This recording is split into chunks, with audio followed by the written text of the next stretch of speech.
আচ্ছা বলেন তো এই দিনটাকেই কেন বাঙালি হিসেবে বিবেচনা করা হবে? আপনারাই বলেন। হ্যালো বন্ধুরা, আসসালামু আলাইকুম। সবাই কেমন আছেন? বৈশাখের দিন আসলেই কেন সবাই নিজেকে বাঙালি দাবি করে? তার ৩০ দিন কেন খবর থাকে না? আসলে আমি বলতে চাচ্ছি যে বৈশাখের দিন আসলেই কেন নিজেকে বাঙালি দাবি করতে হবে? তার আগে কেন বাঙালি নিজেকে বাঙালি দাবি করে না? বৈশাখের দিন আসলে আপনি দেখবেন পোড়া মরিচ আর পান্তা ভাত খান, তখন সবাই আপনাকে বলবে বাঙালি। তার আগে যে কোনো একদিন আপনি পোড়া মরিচ আর পান্তা ভাত খান, সবাই আপনাকে বলবে গাইয়া। এই দিনটা বাঙালি শুধু বৈশাখে নিজেকে বাঙালি দাবি করে, আর বাকি দিনগুলোতে বাঙালির কোনো খবরই থাকে না নিজেকে বাঙালি হিসেবে দাবি করার। আগের দিনের কৃষকেরা সকাল ভোরে উঠে পান্তা ভাত আর সাথে পোড়া মরিচ নিয়ে খেয়ে চটকে মাঠে খেয়ে যেত।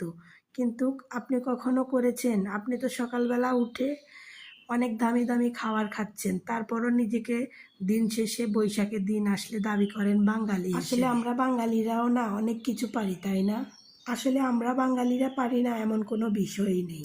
কৃষকেরা সকালে বাসি ভাত খেয়ে মাঠে যেত, আর আমরা বাঙালিরা গরম ভাত রান্না করে ওটার ভিতরে পানি ঢেলে দিয়ে তারপরে খাওয়ার পরে নিজেকে বাঙালি হিসেবে দাবি করি, তাই না?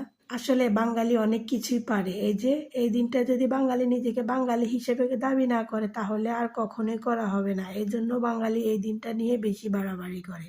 এই জন্য সবার মাঝে আমি নিজেকেও একটু বাঙালি হিসেবে দাবি করার চেষ্টা করেছি। যেহেতু আমরা বাঙালি সব কিছুই পারি, সেহেতু এই দিনে নিজেকে একটু বাঙালি হিসেবে দাবি করার এই একটা সুযোগ, তাই নিজেকে বাঙালি হিসেবে বিবেচনা করেছি। আর আমার এই বাঙালি সাজগুলো কার কাছে কেমন লাগলো জানি না। দিন শেষে আমিও সুযোগে সদ্ব্যবহার করে নিলাম নিজেকে বাঙালি হিসেবে দাবি করার। এই যে সবশেষে নিজের জন্য একটা প্লেট তৈরি করে নিলাম। কেমন হয়েছে সবাই একটু জানাবেন।